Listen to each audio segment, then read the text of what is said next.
aspen trees. The leaves make a lovely sound as they tremble in the wind.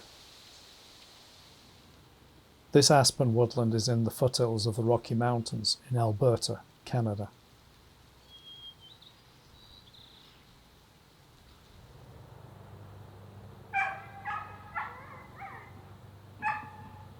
And that's me, the one that's barking. I'm a dog, also called Aspen. Aspen the Airedale.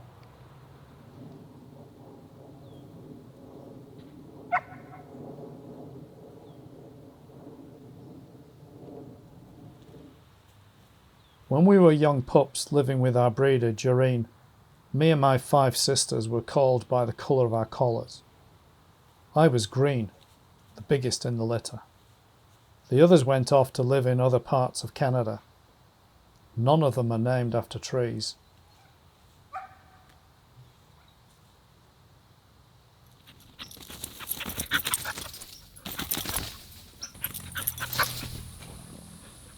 I'm with Jennifer. She's in my human family. I know what I look like.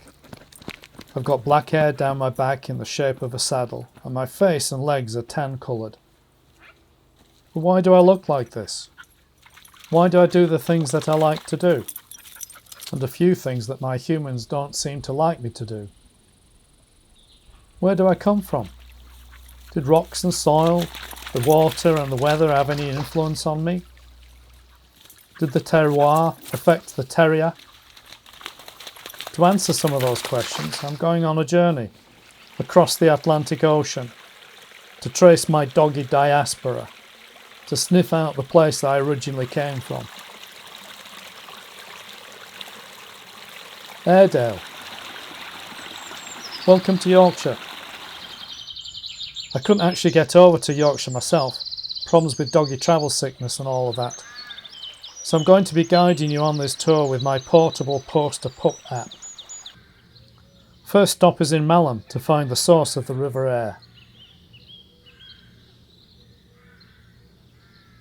These are the moors above Malham in the Yorkshire Dales National Park. Malham Tarn. It's a lake, but it's called a tarn in these parts.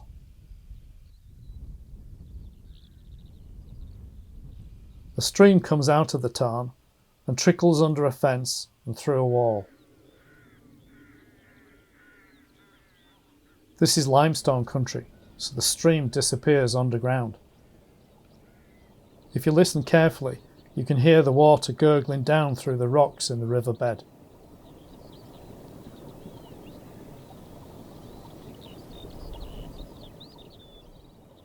This is Gordale Beck, coming off the moors and down through Gordale Scar,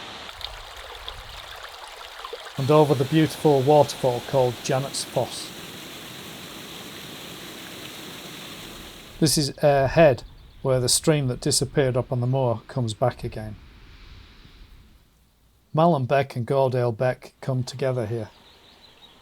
I like the sound of that word, beck, bark. The Ayr joins up with the River Ouse at Airmin in the East Riding of Yorkshire.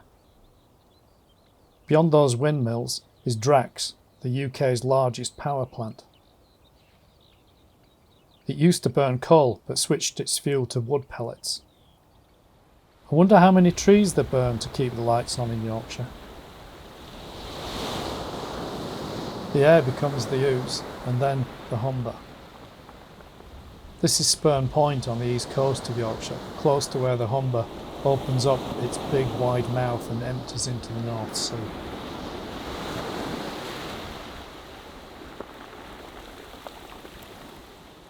I'm in Leeds, at the start of the Leeds and Liverpool Canal. It runs through Airedale into Lancashire and ends up 127 miles west in Liverpool. In its first industrial age, the canal was there to transport coal and other goods. A lot of that industry is gone. Canals are moved into their second age of recreation.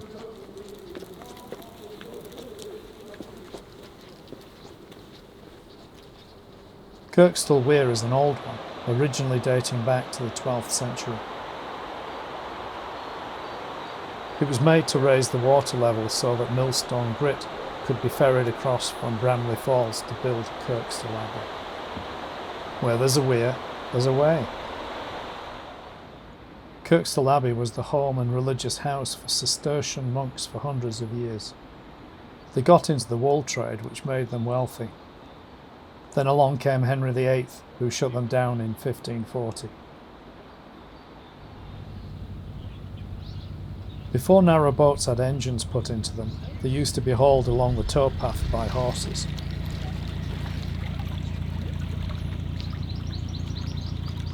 Maybe their ancestors used to do that. Salts Mill is part of Saltaire village.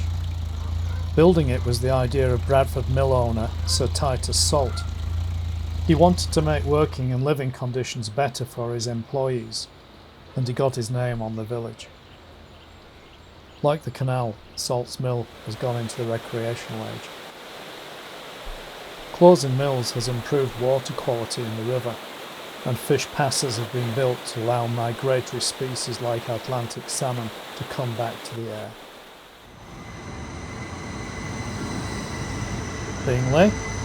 Bingley Station.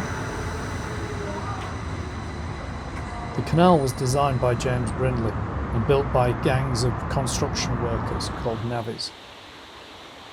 Located here are the 5-rise and 3-rise locks, which form the steepest climb in the whole of the canal system in Britain. Navvies in Yorkshire also built many water reservoirs, damming streams that make their way into the air and neighbouring rivers. Some of my human family's ancestors worked on one of those, called Lower Lade Reservoir, not too far away on the moors between Haworth and Stanley.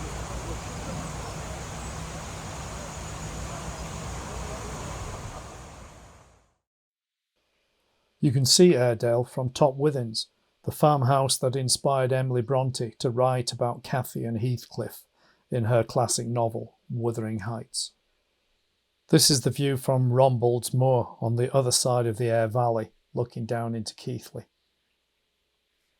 When you ask local people here what Airedale means to them, chances are they will say Airedale General Hospital, or they might talk about me, the Airedale Terrier.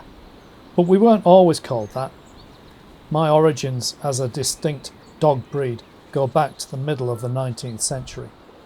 People in mill towns like Bradford and Shipley and Bingley and Keighley used to breed dogs to hunt for animals such as water rats and otters. My canine ancestors came from a complex crossing of otter hounds with various terriers. This created our nice black and tan looks, our strong jaws and a good nose for hunting, as well as being fearless in the water. We used to be known as Waterside Terriers, and we were also called Bingley Terriers. In 1879, Thomas Foster, who lived in Keighley, proposed that we should be named after the area rather than a single town. The idea was agreed upon, and off we went across the world to be known forevermore as Airedale Terriers. I've reached the last stop in my adventure in Yorkshire. This is Dowley Gap, a fabulous aqueduct built in 1774 over the top of the River Aire.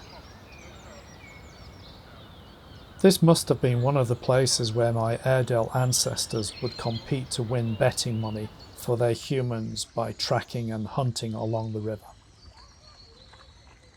It's nice to know that the water is cleaned up enough for those dogs to go in. Maybe they will see an otter there. Just to watch, mind you, not to bite.